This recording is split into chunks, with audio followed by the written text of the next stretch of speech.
What made thousands of Indians willing to come to a war zone? A missile comes in, you go into the shelter, you come out after 20 minutes, and then you go to the beach, because I live very close to the beach. Packed. It's packed with people playing sport, playing music. It doesn't feel like a war zone. From which state Yeah. do you see Indian talent coming most from? One of them is Kerala, the entire province. Okay. And then you have a city like Mangalore and the neighboring pocket-sized cities like Honnavar and all of these places. Okay. And then you have Gujarat, that makes up your west. Right.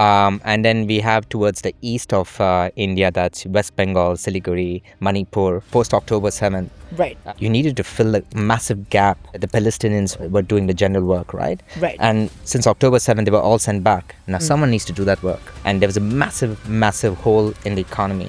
And I think that's where the Indian labor is quite well fixing these gaps. Let's talk about caregivers. The starting salary is 6,400 shekels. That's like 1.8 lakhs, and shekels is just getting stronger and stronger, which is very good news for the workers. So Right. it starts with 1.8 lakhs Okay. Indian rupees, and it can go up to 3 to 3.5 lakh Indian rupees. I've seen people who've been here for more than 5 years, more than 8 years. Their salaries have been like borderline 5 lakhs also. Right? Really? I have people in my office who work in Mumbai. They look at these salaries and like, wait, I think I should leave your office and just go down to Israel and work there. There was news, and also I've spoken to a couple people who said Indian labor had bad reputation for XYZ reasons. Sure. Can you tell us why? This Indian man is helping bridge labor gaps in Israel by bringing skilled Indian talent in the field of construction, caregiving, and industry in Israel. Namaskar, shalom, and welcome. My name is Ravital Moses, aka Moses in Israel, your favorite Indian Jew, born and raised in India and now living in Israel. And my goal is to bridge India and Israel one video at a time. And today we have somebody who has been bridging, just like me, but in the field of skilled labor, the one and only Joyston DeMello. I also call him Joy because he brings joy into our lives. Joyston DeMello is the CEO of Travel Touch India, one of the leading companies working on the India-Israel Workforce Mobility Corridor, and is the first and only Indian entrepreneur in the manpower space officially based in Israel. Welcome on Moses in Israel. How are you feeling today? Akol Baseda, Baruch Hashem. No, thank you for having me over. I'm really excited. Firstly, congratulations on your 100K mark. Thank you so much. And I hope this episode gets some great insights for your audience, and we learn something off it. It's going to be exciting because I do get a lot of questions with regards to skilled Indian talent coming to Israel, what the process is like, but you are the person who is actually making that happen. So I have a lot of questions, so Go for it. I hope you're ready for it. First of all, you were based in Dubai. Yeah. What brought you to Israel? Well, I came here around 4 years ago when Dubai and Israel signed the Abraham Accords. Okay. And I had a family business that's been running around for 20, 25 years. And I said, okay, let me come down to Israel. Let me explore the land. I knew very little growing up about Israel. Came in here, had a few challenges at the start, but, you come here for business and every second there's someone ready to adopt you. And I just stayed back, and today there's no turning back. It's my home now. So it's been 4 years and hopefully 40 more years to go. Even more than that, hopefully. More than that. Well, let's talk about, this is a family business. Yeah. So I feel like you know a lot more than we do and you have a lot more insights. Sure. So if you can tell us what made thousands of Indians willing to come to a war zone. I know, I think when you see news about Israel, it seems like a war zone. Yeah. So why do you think Indians are picking Israel? Ravi, I was here during the war. Okay. Right? What war are we talking about? Pick up any war that you want. I've been here. And, a missile comes in, you go into the shelter, you come out after 20 minutes, and then you go to the beach, because I live very close to the beach. Packed. It's packed with people playing sport, playing music. If there's a siren again we run to the shelters, playing music, again we come out. So it doesn't feel like a war zone. Yeah, the PR outside says something else, but you and I see reality. Okay. And it's so much more different. Now, coming to your question, I think people in India also see that. They have their families over here, they have their friends over here, and they see success stories. And war or no war, we have people waiting in line outside our offices saying, hey, we want to go to Israel. So there's a lot of answers to it, whether that's salaries, whether that's lifestyle, whether that's the future. So we'll come come to that in a few minutes. But let's talk about Israel, Sure. because we know why Indians want to come to Israel. But Yeah. why do you think Israelis Yeah. or Israeli companies are Yeah. looking towards India for talent or skilled workers? India has the highest population, and almost 65% of it is below the age of 35, I which see. is a young population with full of talent, ready to be placed in different places, right? Whether that's US, Europe, Middle East. And now, Israel and India historically have had a great relationship, right? Israelis know it. India goes through the similar problems that Israel goes through.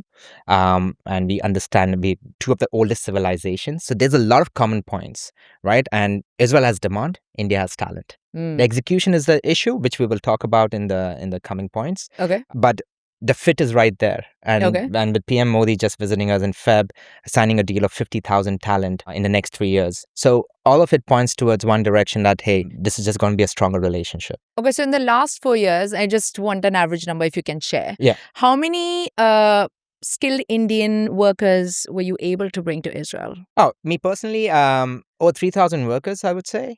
And last year alone, especially in the last quarter, we brought around 600 workers across the three verticals. That's caregiving, Tasiya, and When you say construction Tasya, worker. just for people Industry, yeah, general workers. Okay. Right from cleaning to any general work, inventory, any sort of that sort of work, they come under the Tasiya category. I understand. And just to understand, because India is huge, so Yeah. you also have South Indians, North Indians, Oh, yeah. Indians from Midwest, and then Northeast. Yeah. Which are the states that are sending, or let me rephrase that. From which state Yeah. do you see Indian talent coming most from? Just from my experience, Yeah. I'll talk from my company perspective. You have pockets where Indians really love to come to Israel. Like every second house, there's a family member sitting in Israel. Right. Right. One of them is Kerala, the entire province, and then Okay. you have a city like Mangalore and the neighboring pocket-sized cities like Honnavar and all of these places. Okay. And then you have Gujarat that makes up your west. Right. And then we have towards the east of India, that's West Bengal, Siliguri, Manipur, and these are the pockets that people come from.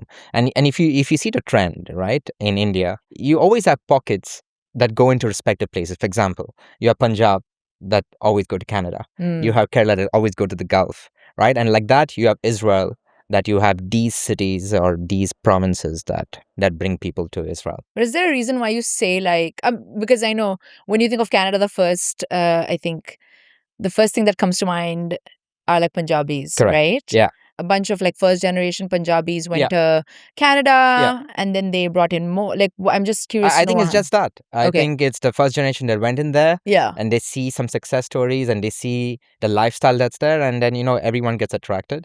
I see. And Okay. then it's also not just first generation. I think it's the community, right? You see your next door neighbor gone to Canada. Now you suddenly feel FOMO, like I want to go to Canada. Like I'm seeing some fantastic new items coming into the house. I see the house getting another story.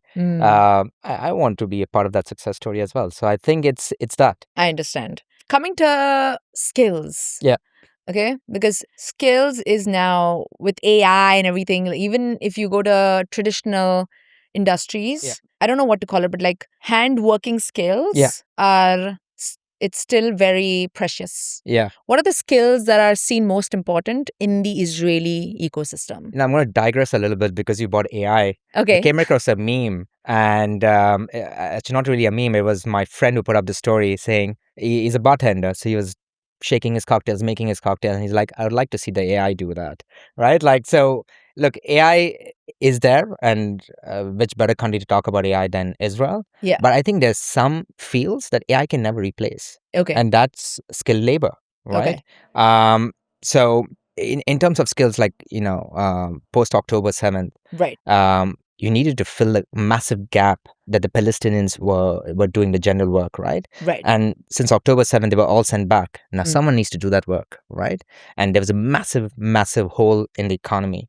And I think that's where the Indian labor is quite well fixing these gaps, right? Whether that's construction, so Right. you need all the skills. And I'm talking about more blue-collar skill labor. Right. But of course, talking about AI, recently, even Elon Musk praised Israel on its on such a small land creating such a big ruckus in a good way. I was there at in that event, by the way. Oh, fantastic! Tel Aviv Convention Yeah. Center. And it's amazing, right? It's a success story. So yes, there's a lot of skill in the white collar space as well, which I'm not the right person to talk about. Okay. But in the blue collar space, absolutely, because there are only few countries, because of security, you only have few countries that can access Israel. One of them being India, Right. which has the highest talent pool. Then Right. you have Sri Lanka, you have Nepal, you have now Thailand. But these Okay. are all very small countries. You Right. don't have enough people, Right. right? And this is where India is quite favorable in the We have space. volume and scale. Yeah, volume right? and scale.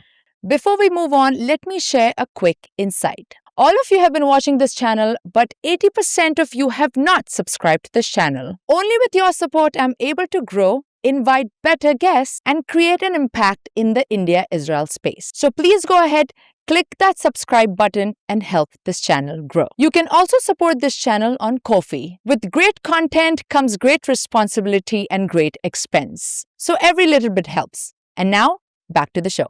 Let's talk money for a second. Yes, go for it. Because everybody's curious to know, okay, we come to Israel, but how much are we getting paid? At the end of the day, Yeah. everybody has bills to pay, everybody has money to send back home. Yeah. Let's, if you can, differentiate or give us an average salary, how much Yeah. a caregiver can earn, how much a construction worker can earn, Yeah. and how much can somebody in the industry, let's say a tile fixer, can Yeah. earn. You know, you're right. It all comes down to money, right? Everyone's working hard for what? To improve the lifestyle for them and their families, right? Right. Everyone's leaving their families behind, their land behind, their home behind, that they've been there for 30 years, coming to a new land. Their time needs to be worth it, right? Mhm. So, one of the first questions whenever we hire people or we interview people, they ask, hey, what's the salary? And they're rightfully doing so, like in asking the right question. Right. So let's talk about salaries, right? Right. When it comes down to caregivers, Mhm.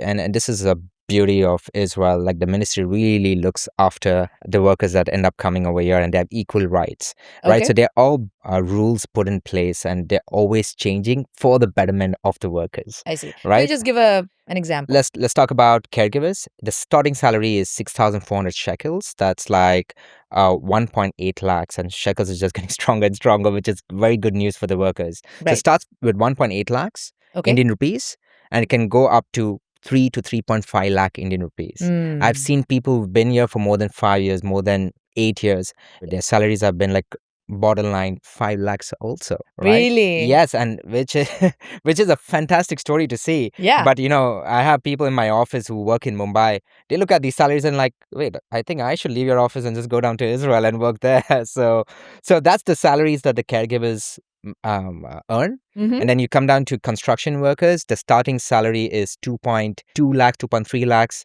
Again, can go up to 3 lakhs to 3.5 lakhs. Right. Similarly with Hasia as well. Okay. And not forgetting, you have other benefits like insurance, pensions, which the ministry really, looks after with the magnifying glass. So their Okay. rights are really protected. I see.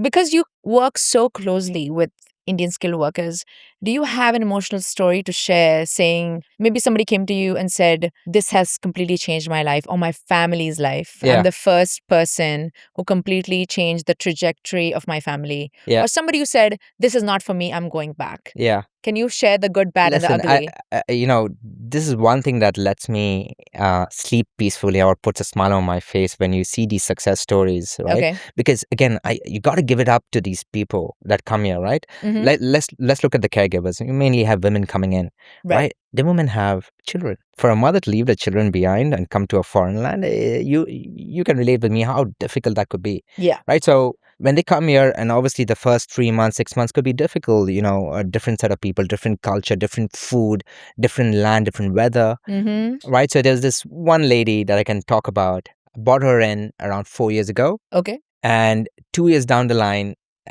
she would always message me, for Christmas, for Pesach, for everything, right? Yeah. One day she told me, I want to talk to you. I'm like, okay, maybe there's some problem. So I said, okay, let's talk. And Mm-hmm. she's like, I want to tell you that my daughter, I've sent her to Canada finally for engineering, right? And 2 years down the line, Yeah. she actually called me again saying That was 4 years down the line total. She Yeah. called me saying she passed engineering and thanks to you that you gave me an opportunity to come here. And I said, honestly, you thanked the wrong person. You need to thank yourself for it because Yeah. you did all the hard work. All I did was connect the dots, like be the Right. cashier in connecting the dots. Right. But the hard work was you. But she ended up telling me like her husband used to drink a lot, didn't work, and she had to take care of 2 kids, and she was earning barely $200 maybe at max in a month, right? Like that's like around 600 shekels Yeah. in a month, Right. right? To now earning around 3 lakh rupees a month and sending a daughter for engineering to Canada. That's such an amazing feat. And these are success stories. And I have quite a few success stories. I think you need to have a complete episode only on success stories. Wait for episode 2. Episode, yeah. So, yeah, this is one of the stories that I've seen. And, a very generic story is in 4 or 5 years, you Yeah. see, caregivers and families living in small piece of land and a small house now have villas in place, right? In 5 years' time, Because they're which able to is send that money back like, home and absolutely. invest and like buy land and I don't know, whatever they Yeah. want to. You look at Indians over here, you don't see them celebrating a lot. You see them saving the money and sending it all back home because they're only talking about the future Yeah. of their kids, and Yeah. and the kids' life changes, which is really beautiful to I see. think that's just a part of the Indian money mentality. Is like Yes. we love to save because I'll give you a quick, I won't say culture shock, I would say. I think your Israelis sometimes, again, I'm not talking for everybody, but a lot of them live on credit. Oh, They have yes. no savings. But we as Indians, we're drilled down to the T. Yeah, भाई account में थोड़ा सा पैसा तो भी चाहिए for a rainy day. correct. Okay, because you never know what can happen. Yeah. So I think that really works well The for Indian mindset is you first save. yeah. You just save for the future. And Yeah. if you have to spend, it's like almost like a heart attack, like, oh my God, like, are we going to spend for this, right? Yeah. मतलब दिल पे पत्थर रखे, you have to like that money goes out of your pocket, but I think it's working really well for Indian labor. Right? It's really good, right? Because you see there's a lot of people below the poverty line, and you see that poverty line just getting pushed, right? And now with this saving and with people earning money, Yeah. you see that they're crossing the poverty line, they're coming into the middle class, lower end of the middle class, and then eventually the proper middle class community. Got it. Now, let me take you to the other side because I know it's been positive, but there have been some negative sides to it, at least in the beginning. Yeah. There was news, and also I've spoken to a couple people who said Indian labor had bad reputation for XYZ reasons. Sure. Can you tell us why? All right. When October 7th happened, right, Israel was in desperate need of people. And through G2G program, they brought in through G2G or also through... When you say G2G, what's G2G? Sorry, G2G for your audience is government to government. You have 2 ways of getting people. That's B2B, that's business to business. That's private business to private business, or government to government, right? And India and Israel have a partnership. There's a lot of people that can come to government sources. Right. And there was a huge chunk of people that ended up coming from the north of India. Okay. Around 3,000 people for the construction space. Okay. Now, I don't want to get into how these people were sourced and how were the checks done, but when they came here, they were not the right people. They were not qualified. They were just not qualified. They didn't even know how to hold a hammer and sickle. And that just gave a very bad reputation to the Indian laborers. Now, I come from Dubai. I lived in Dubai for 10 years. You and I both know what Dubai is. You have a lot of tall buildings. Who's building these buildings, right? The labor predominantly comes from the Indian subcontinent. You have India, Sri Lanka, Nepal, Pakistan, Bangladesh. Let's talk about India. Yeah. Majority of people coming from India. I see. Right? Now, the skill is there. The talent is there. Yeah. It's just that you need to source the right talent, right? And that was the massive issue that the G2G program really Missed the trick over there. Okay. And also at the beginning, a lot of the companies, because they didn't know who to catch in India to get the right talent, they worked with unqualified and unlicensed agents, illegal agents, right? Who acted like their manpower, but Okay. they were not manpower. So they just sourced anybody and everybody, and when they came here, they just didn't have the skills. I see. But it's just unfortunate. Yeah. But I think that's how we learn from our mistakes. And that's Yeah. why I think it's always best and I say that all the time because I closely work with the embassy. So Yeah. this is my feedback to Yeah. them at all times. Like, I understand your intentions are right. Yeah. But you also need the right people on board to execute. Yeah. So anybody who's watching from the government, Joy is your guy. Get in touch with him. Are you open to partnerships with the government? I truly believe in India and Israel relationship, right? When you talk about exports, right? Right. Every country wants Right. to export, right? That's Right. where the GDP is. Mm-hmm. When you talk about exports, people think of products. But Mm-hmm. I truly believe for India, Mm-hmm. the export is the global talent, the talent that they have, right? And that's the true export for India. So Okay. I truly believe in India-Israel relationship. And for me, this is my calling and I'm very passionate about it, right? So even outside my business, I really want to connect the two civilizations together, right? I'm Indian, staying in Israel. I understand both countries and I see how both countries are working in respective silos, right? And they're not really connecting. The moment they connect, you'll see magic happen. But right now, Israel is just looking at Israel needs and India is just looking at Indian needs. But if we can connect the two, Yeah. that's where the magic is. That's where like people like you and me, Yeah. like use us. Like I tell them like we are here and we have the right intentions Yeah. and the skills and the network. And a lot of insights, right? You see some good things and you're seeing a lot of bad things, right? Also, How can we fix yes. these bad things? You and I cannot do it alone, No. right? We need to come in together. We're basically like a puzzle piece. You need to pick us up and keep it right there and we'll Correct. make it happen. Correct. And that's also an issue. And I think we've spoken about it Yeah. before. The entire problem with you have an entire Indian Jewish community here, Right. but everyone is working in respective silos. How can we come together? Yeah. Right? Like you and I both know the talent and the potential that India has. For sure. Right? And the rest of the countries also know. You look at the US, you have doctors and engineers and the IT guys from India. Right. You look at UK and Ireland, you have a lot of nurses. You look at the Gulf, entire Dubai, Saudi construction workers, and all expats are Indians. So, they very quickly become the backbone of the economy. Right? So in Israel, we only have around 20,000 to 30,000 Indian workers, right? As compared to 3.5 million in Dubai, Wow. 5.4 million in the US. That's a huge difference. So there's a huge opportunity in place over here. Okay. I'm very happy with myself. I am born in India. Then I spent the last 10 years in Dubai. Both countries that have a great relationship with Israel, right? Like you look at the UAE as well, very proud of the country on how the alliance with Israel is just growing and growing, right? And India has always been a great partner with Israel. So I'm happy that two countries that I really belong in are great allies of Israel. This is divine timing. I like to call it divine timing. But I'm very disappointed in this podcast. I'll tell you why. We're two Indians. We're two Indians meeting here, having a nice gupshup. Yeah. But there's no chai. Well, maybe we should save that for episode 2. Episode 2. Chai and some chakna. Chai and chakna. Oh my god.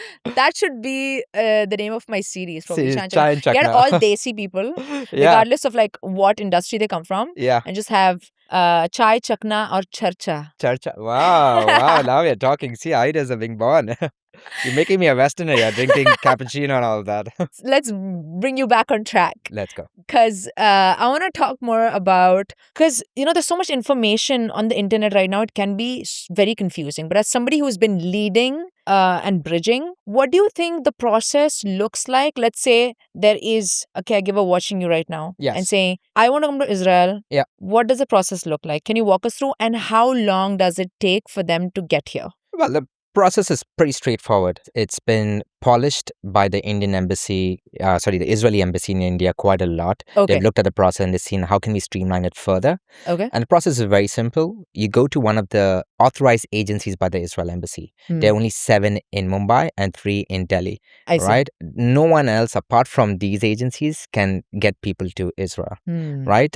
A lot of people don't know this information. As a result, they go to local manpower agency and they don't have the power. Right? And then they source it to us and it just becomes 3-4 additional steps. So you come to our agency or any other agencies that are established officially. Okay. We give you a list of documents that's needed, and it's a huge list of documents, Okay. which are pretty straightforward though. Okay. For all the right reasons. They want to get all the right reasons. Yes, absolutely. Then legit you have people. Correct. Yeah. And then you have a 20-day mandatory training that needs to be done. Okay. Which our agencies look after. There's a module in place. Okay. And once you're done the training, you get a certificate from us, which you're now officially can apply for caregiving jobs. And once you apply for the job, over here, we talk to a lot of Israeli agencies that have families, and we find the right match. Once the match is done, the process begins and, the profile is in the system. Once it's approved, which takes a month or a month and a half sometimes. Okay. Once it's approved by the Israeli embassy after they've done all the checks and everything, the caregiver comes to our office again. Okay. And they need to do their medicals. and they need to do an interview with the Israeli embassy in India. Okay. Once they pass the interview, the visa comes in a couple of days and they come ready down to to go. Israel, and it's a new life for them. Sweet. So the entire process, Yeah. to answer your question, takes around 2 months. That's not so bad. It's not bad at all, and it's all step by step. So you know, And you guide them through we because guide them through with everything. Okay. There's a proper system in place. Okay. And in fact, even the module, we're currently talking to a lot of senior officials over here on Okay. how can we improve the model? How can we improve the skills of Indian caregivers coming to Israel? So Got it. there's a lot of that talks happening on the back as well. I see. I would like to talk about, because I know there's skilled labor coming from a lot of the Asian countries. Yeah. But why do Indians stand out? Listen, like I said, India has a lot of young population. Mm-hmm. And with the current government really pushing, so if I have to digress and give you a more longer answer, which is really important for your audience and for everyone listening, Right. India is a growing country in terms of population and in terms of economy. Now, to cater to a population like that, which Yeah. a lot of them are under poverty line, the government has to get money somehow. Mm. And one of the big sources of income coming in is foreign remittances, Hmm. right? In 2011, the foreign remittances were around $60 billion. Vis-a-vis now, it's 130 billion, which that means Wow. it doubled in just over a decade, Hmm. right? And India wants to push a lot of people out, like a lot of talent out, so that foreign remittances can come in, people can go out and improve the lifestyle, which all builds into the India story. Hmm. Right. So there's a lot of institutions being built by the government. One of them is NSTC. Okay. If I get the full form right, that's National Skills of Development Center. Okay. I could be a little wrong here and there. Okay. But it was set up by the ministry, Okay. talking about how can we go into second tier cities, third tier cities, smaller towns, Hmm.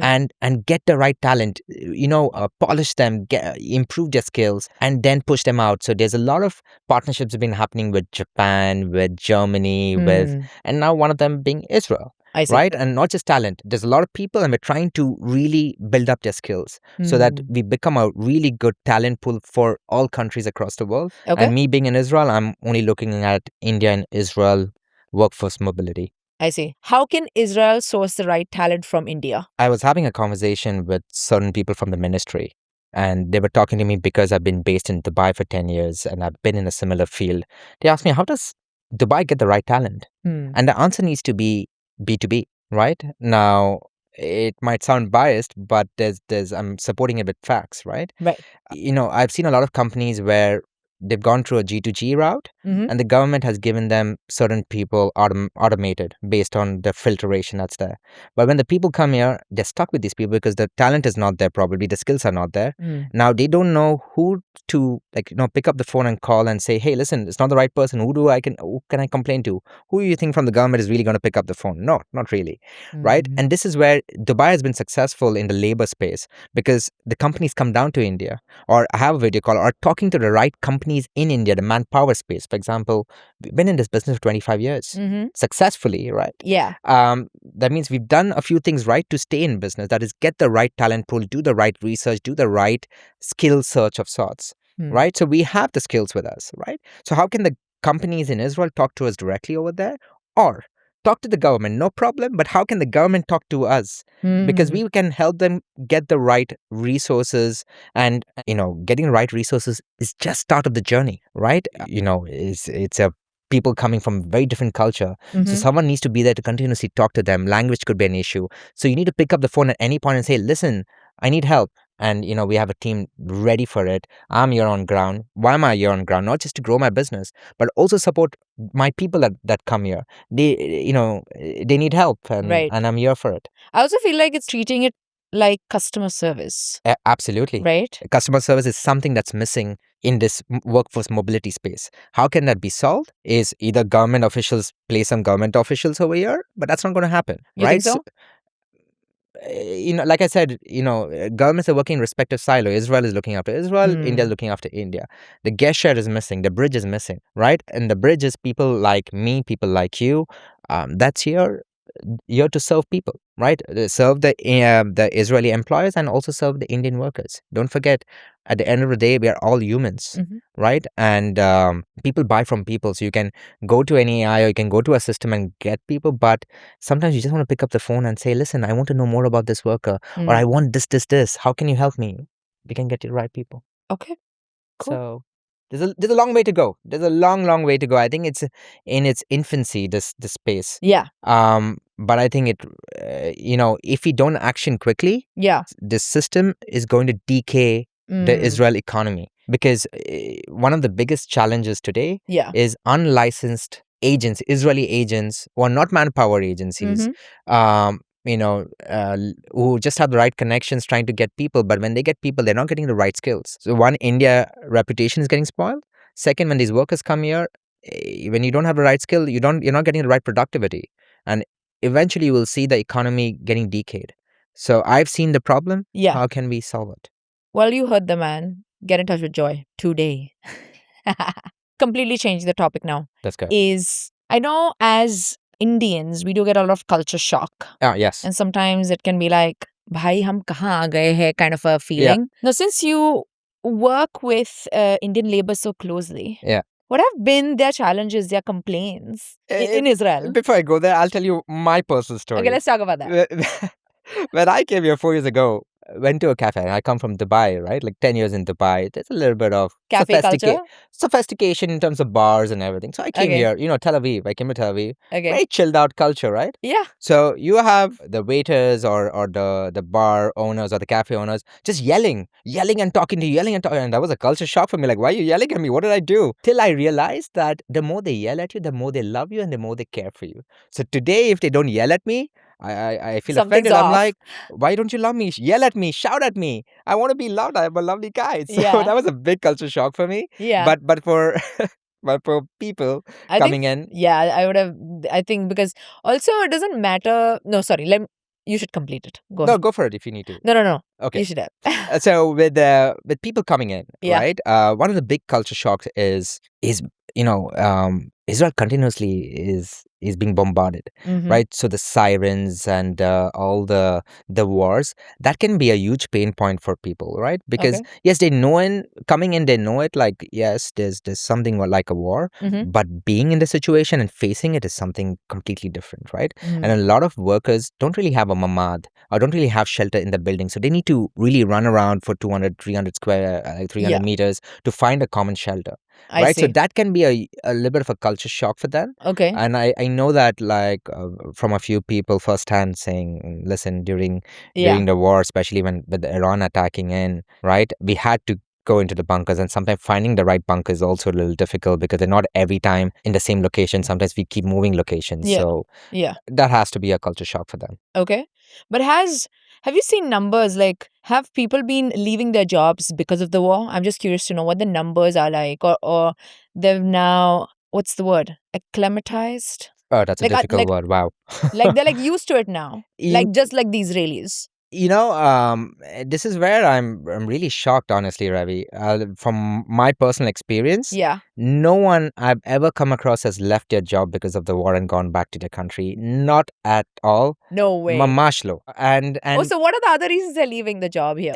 honestly, if they didn't have to leave, they would never leave. But you have some rules in place that at some point you need to leave. I'm also curious about what is the average age of these skilled laborers? Like, is there can they be here till they die or till No. they retire, or is there like a average age? So the age to come into Israel is from 23 to 45. Okay. But we always keep a little bit of a buffer. So say you come in at 44, you can stay till 50. But then you also have the visa that can only stay for this long. I see. So at some point you need to go back. Okay. And a lot of people really don't want to go back, saying, okay, how can we stay here longer? Because once you get used to the land, the culture, Yeah. and then the money, Yeah. you just don't want to go back. Like, why would I want to go back when I'm making so much money? Right? True. You get used to it. You have a standard of living that you're used to. Absolutely. Right? Absolutely. Understandable. I'll give you another success story. I don't know where you want to put this in, but I met an Indian caregiver who's been around here for like 12 years. Wow. Okay. Right? He knows Hebrew very well and he knows Gujarati very well. Doesn't know English that well. Okay. He knows Hindi also. And he was basically saying, so he wanted to purchase a house in Dubai. And I was like, okay, like, all right. Right. And then he gave me his budget. I'm like, okay, wow. And he's like, Joyston Bhai, like a typical way of how Gujarati talks to you. Joyston Bhai, when I was growing up, I would earn maybe maximum $100 in a month. Never ever thought I could ever own a house in India, let alone in Dubai. Now he has a house in Dubai, a couple of houses in Dubai. Now he wants to buy a house in, sorry, a couple of houses in Gujarat. Now he wants to buy a house in Dubai, which is again, like when he tells me the story, like, I never thought I could buy a house. Now my Mm. family is settled, plus I have extra money to buy a house. Mm. It's really beautiful, and you need to, you need to give it up to Israel for creating such a wonderful environment for these workers to come in, right? Because none of them struggle. Like I've been in Dubai. You Yeah. see the labor. There's a lot of humanitarian Yeah. issues over there. You Yeah. don't see that over here. Oh, I see. Yeah, which is a very plus point for Indian workers. I think that is also like we should keep that for episode two because there's so much to talk about. But we are towards the end of this episode. All right. And Wow, I that was always quick. Like ask, time just flew. I know, Wow. as an Indian who's been living in the diaspora at the moment, do you have a Yeah. special message for the Indian audiences living in India and in the diaspora? I think it's a message for everyone. Israel is a very small land with very less people in it. But you see the impact that this country has had across the globe. A small piece of land like this, right? It's a story that every country needs to learn from, right? Whether that's technology, whether that's medical, whether that's agriculture, they've really aced every single sector. So, and all of this amongst couple of wars, every year, that tells you a story of resilience. And I think every country can learn from it. And yes, the PR probably says a certain story and there's a certain narrative to it. But I've been living here and I've seen the truth. I think given to that truth, and you will see how the Israelis respect hard work, respect people, respect people's culture. And, this place is magic. So I really wish everyone gets an opportunity once in a lifetime to come here and see this magic and experience this magic. But thank you for your words of wisdom. I think at this rate, we'll have to do multiple episodes because there's so many questions people are going to ask. So if you have questions, if you're Israelis looking for Indian talent or Indians looking to come to Israel, go down to the comment section and leave questions for Joy. And hopefully we can come with an episode 2, or we could do an online event to answer some questions. I don't know. We'll talk about it. Absolutely. I Uh, think there's a lot of ideas come up on the back of this podcast. So yes. thank you for having me over. Really, I had such a fantastic time. I know we're crunched for time. Wow. No, but like So thank you for sharing your experience. I know it's been a tough journey for everybody. Thank you for what you're doing for India and for Israel. It's not an easy job. So thank you for your time, your resources, and your friendship. He's a new friend also. absolutely. So Yes. I'm going to add Joy's social media links in the description. Go say hi. If you have questions, reach out. And in the meantime, stay safe, watch the right content, and I'll see you next time. woohoo.